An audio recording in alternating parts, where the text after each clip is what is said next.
So iyan, array walang busina. Ito yung TMX 155. Ayan, nakasusi yan, wala siyang busina. Turuan ko kayo paano ba tinitignan ang busina nere para malaman kung ano sira, no? So syempre pagka walang busina, bago tayo bumili ng busina, tingnan muna natin baka wiring lang. Kapag tingin ng wiring, kailangan natin ito.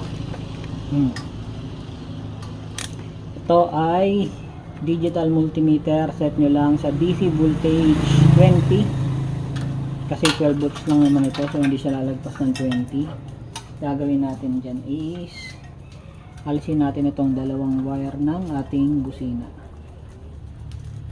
Actually, kahit di na pala ako gumamit ng tester din dahil pagkatanggal ko pala ang kita ko ng problema.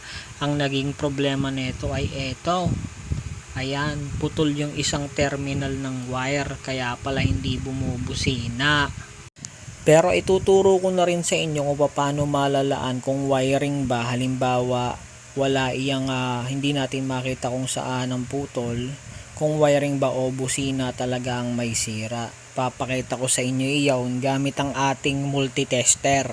So ganirila yung isang terminal ay talupan natin dahil nga sa putol na yung ating pinakasalpakan ng busina. So ibalot natin iyan din sa isang terminal ng ating multitester, at yung isa naman ilalagay natin doon sa kabilang terminal ng ating multitester.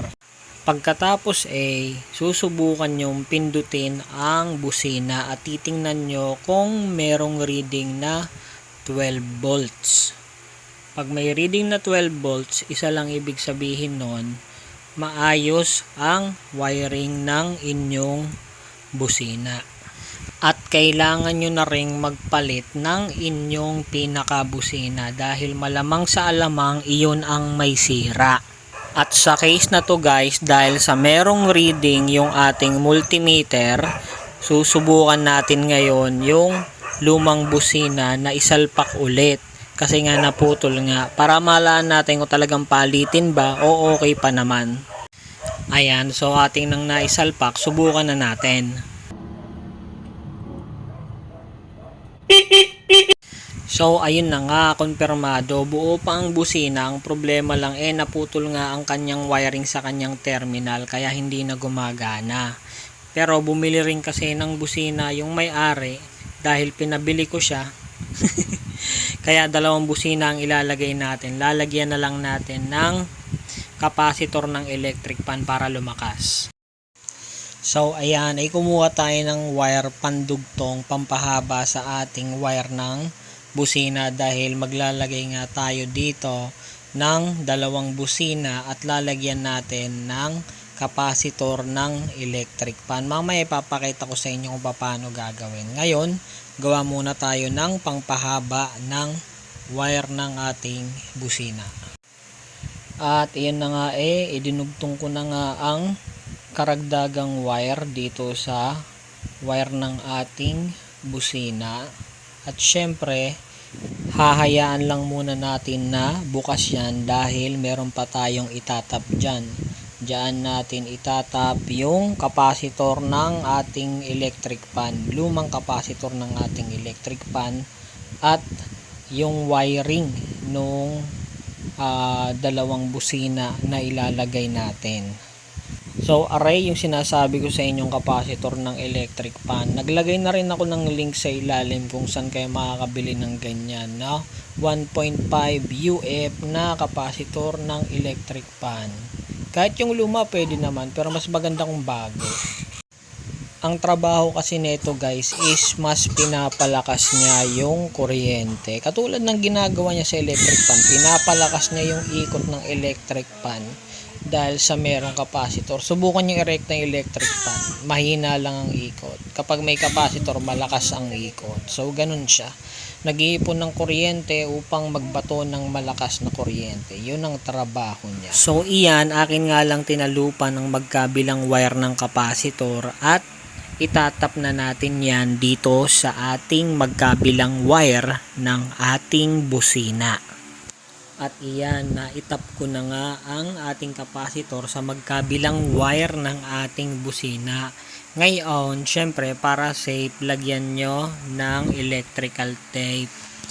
So ayan, may electrical tape na. Ngayon, kunin nyo naman yung 4 na terminal ng dalawang busina. Yung dalawa, ilalagay nyo sa isang terminal ng ating busina at yung dalawa ilalagay nyo naman sa kabilang terminal ng ating wire ng busina.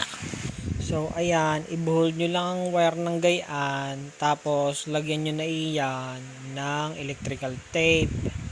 O ayan, ulitin ko ulit para sa isang terminal yan or isang wire ng busina. Ganon din ang gagawin nyo sa kabilang wire ng busina.